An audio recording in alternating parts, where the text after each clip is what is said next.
Buya pernah menyampaikan bahwa hadis yang menerangkan tentang keutamaan menjalankan puasa di bulan Rajab dan kebanyakan hadis disebut palsu dan dhaif. Tolong beri contoh salah satu hadis yang palsu. Hadis yang palsu tentang Rajab yang menyebutkan tentang pahala yang bermacam-macam. Dengan pahala pertama begini, hari kedua begini, ini Syekh Imam Zainuddin Al-Iraqi memberikan ta'liq kepada beberapa hadis yang disebut oleh Imam Ghazali, bahasanya hadis itulah aslalah. Akan tetapi untuk melakukan puasa di bulan Rajab dapat keutamaan karena bulan haram, keutamaan itu sudah cukup. Akan tapi untuk membawa yang puasa ini hari pertama ini dapat begini, hari kedua dapat begini, hari ketiga dapat begini, itu tidak ada sandarannya menurut para ulama-ulama kita, bukan omongan kami. Kalau ini sandarkan omongan kami, tidak. Bahkan termasuk kalau kita lihat di dalam Ihya Ulumuddin ada ta'liqnya Syekh Zainuddin Al-Iraqi. Beliau adalah seorang ahli hadis, mereka memberikan ta'liq bahasanya hadis ini adalah la aslalah, artinya harus kita hindari membawa hadis yang semacam itu.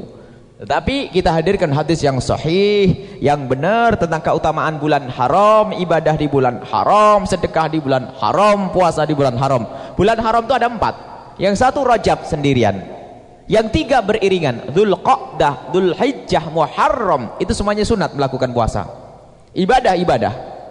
Bahkan 3 hari penuh pun tidak apa-apa. Nanti Sa'ban ada sendiri keutamaannya. Jadi kita bawa yang sahih saja. Karena kita kalau membawa hadis yang palsu, nanti orang yang nggak benar itu merendahkan kita dengan hadis tuh hadis palsu dipakai, hadis yang nggak benar dipakai. Kita tidak membatasi tentang masalah apa, keutamaan yang macam-macam itu. Karena yang disebutkan yang tentang haram saja, tentang haram, puasa tentang bulan haram, ini adalah yang disunnahkan. Kemudian hadis bagaimana untuk memotivasi? Memotivasi tidak boleh hadis yang tanpa maudhu. Ada namanya fadhailul a'mal. Ada hadis-hadis tentang fadhail a'mal, tentang keutamaan amal baik agar orang semakin bersemangat. Itu boleh kita membawa hadis yang lemah, hadis dhaif, bukan maudhu ya. Hadis dhaif untuk fadhailul a'mal dengan 4 syarat. Yang satu, alla yashtadda dha'fuhu, yang tidak parah kelemahannya. Jadi lemah itu macam-macam. Lemah karena perawinya ada yang suka lupa, lemah. Ada yang pendusta, lemah. Kalau pendusta langsung ditolak. Tapi kalau suka lupa bisa saja benar. Jadi lemahnya hadis itu bermacam-macam sebabnya. Dan ini para ahli hadis yang ngerti. Jadi dha'fu bersadid apa? Kelemahannya itu sangat atau tidak sangat. Yang kedua, fi fadhailil a'mal, bukan di dalam masalah hukum tapi di dalam keutamaan-keutamaan. Yang ketiga, ayyandarija fi aslin amin, hendaknya masuk di dalam satu kaidah dalil yang umum. Dalil umum itu misalnya apa? Ada keutamaan-keutamaan tentang puasa Rajab. Keutamaan asalkan tidak benar-benar sangat parah, ini boleh diriwayatkan asalkan masih masuk di dalam umumnya. Dalil umumnya apa? Secara umum disunnahkan puasa bulan haram. Nah ini ada umumnya.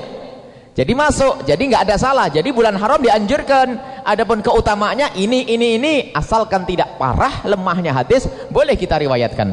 Kemudian yang keempat ini loh yang unik ya.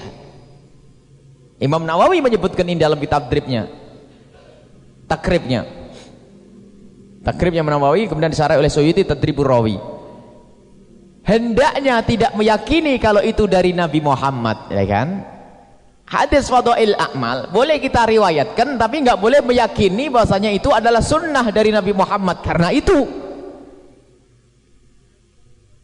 Makanya kalau kita ingin memacu orang untuk puasa Rajab, kita sebenarnya ada catatan, kemarin sudah kita janjikan cuman lupa terus ya. Kita ingin membahas tentang masalah puasa Rajab. Itu ternyata jumhur ulama menyebutkan hujahnya dari umum dalil tentang puasa di bulan haram itu ada. Kita punya catatan 2 lembar seperti itu, bisa dibagi-bagi nanti.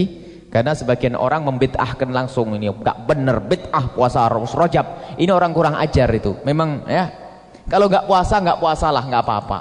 Tapi jangan menghalang-halangi orang puasa. Ibu-ibu ada yang rajin rejepan sampai 20 hari 3. Bagus itu. Orang nggak pernah puasa ngelarang, ini kan kurang ajar, bid'ahin. Ada, kita kumpulkan hujah-hujahnya ternyata Masya Allah. Tetapi berkenaan dengan keutamaan yang macam-macam itu kita tidak hadirkan karena memang para ulama kita sendiri yang menjelaskan tidak banyak daripada keutamaan-keutamaan puasa itu ternyata hadisnya ditolak oleh para ulama kita. Tapi jangan dikatakan setelah itu Rejeban nggak ada puasanya, musibah itu. Baik, itu adalah tentang puasa Rejab. Kalau untuk memberi motivasi harus ada sandarannya ya. Ini sebetulnya zaman sekarang sudah enak, bukan kita yang mencari hadis ini dhaif, hadis ini, kita akan niru ulama saja, gampang. Kalau orang pada akhir zaman ini nggak bisa mentasheh hadis, nggak dianggap, mengatakan hadis ini sahih, dhaif, nggak akan dianggap orang akhir zaman ini. Mereka ada orang-orang ini satu kelompok punya seorang muhaddis yang mengatakan tasheh hadis ini. Siapa ente ini?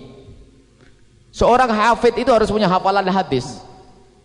Seorang hujjah harus punya hafalan hadis. Muhaddis itu harus punya hafalan hadis sanadnya sampai Rasulullah. Ini harus punya. Orang akhir zaman pakai komputer. Kita pakai komputer, ngadep komputer. Hadisnya disebut tagnya. Nanti keluar perawinya. Lalu nanti dilihat di kitab tentang rijal, tentang siapa orang ini, dimasukkan bahwa orang ini lemah. Karena langsung hukumi hadis ini lemah. Bisa menjadi seorang muhaddis dalam 6 detik, itu ibaratnya begitu. Jadi bukan begitu, itu adalah komputer, itu urusan komputer lain. Para ahli hadis tidak komputer, hafal di sini, di otaknya. Orang akhir zaman dikatakan muhaddis, bahkan dikatakan seperti menyamai Imam Bukhari. Ya, jangan begitu. Siapa Imam Bukhari? Imam Bukhari menghafal 600.000 hadis. 600.000 hadis dihafal, sanad-sanadnya. Bahkan sempat dites, dibolak-balik, diacak. Misalnya hadis A saya riwayatkan dari ini 1, 2, 3, 4. Itu bisa menyebut sampai Rasulullah. Anfulan, anfulan, anfulan, anfulan sampai Rasulullah. Anfulan. Dites, diacak-acak, bisa kembalikan masih. Misalnya ada orang mencoba nulis, ditukar. Mestinya ini hadis ini diriwayatkan dari ini, ditukar ke sini. Imam disodorkan ke Imam Bukhari, dikatakan salah, salah, salah, salah. Hafalannya begitu. Bukan komputer, bukan internet. Itu kalau memorinya rusak bingung itu. Nah, ada muhaddis pada akhir zaman, ngikutlah para ulama dahulu, selesai. Dan apa yang kami sampaikan tentang masalah Rajab itu juga ikut para ulama-ulama, bukan dari kita sendiri. Tapi ingat, ada keutamaan Rajab, bulan haram itu sangat jelas keutamaannya itu. Bahkan ada pengampunan dahulu dan sekarang, ada banyak masalah riwayat-riwayat tentang itu. Tapi kalau rinciannya hari 1 begini, hari 2 begini, hari ketiga begini, itu adalah jenis yang dikatakan hadisnya itu adalah tidak benar. Tapi ingat, bukan berarti puasa Rajab nggak ada. Ada puasa bulan haram namanya, dan itu sunnah, dianjurkan. Wallahu a'lam.